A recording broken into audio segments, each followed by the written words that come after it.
There's Bardiani. And there is Guillermo Silva.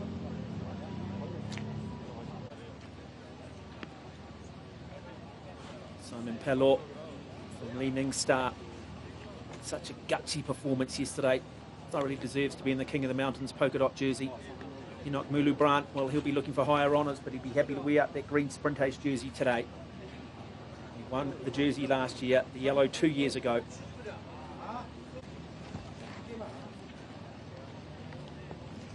And this man here, Saeed Sevradeh from Iran, the leading Asian rider in the blue jersey.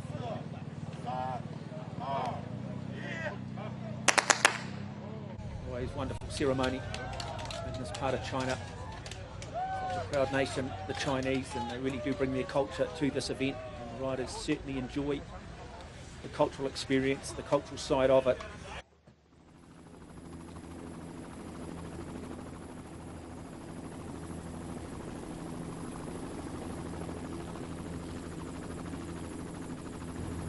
Perfect weather conditions yesterday. It has changed overnight. So the city of Hushu welcomed them yesterday with warm weather. Sends them off today in blustery, cool conditions. Talk about the city of Hushu at 7,500 feet. Well, altitude has an effect on the body at 2,000 feet. So they're working before they even start tuning the pedals. They haven't had any real time with their professional seasons to obviously acclimatise, try and spend some time at altitude. You'd love to spend about 3 weeks prior to racing for the body to make the adjustments to allow for the physiological changes. It really is a stunning little town, the town of Hushu. The whole Qinghai region really is spectacular. The yellow fields of rapeseed that you'll see throughout today's stage.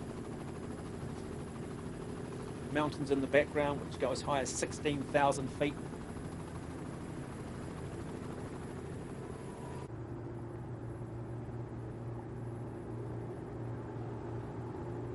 And so this was earlier this morning.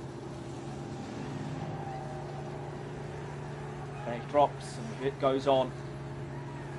To all have a strategy. They would have all sat down, looked at how things played out through the first 2 stages, looked at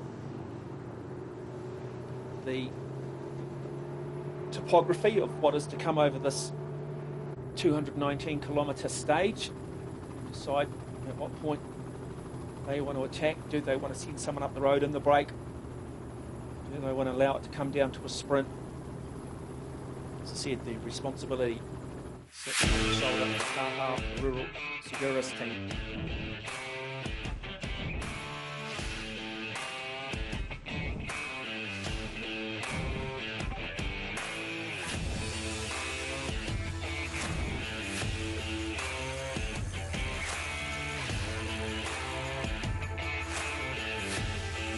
Look at today's stage.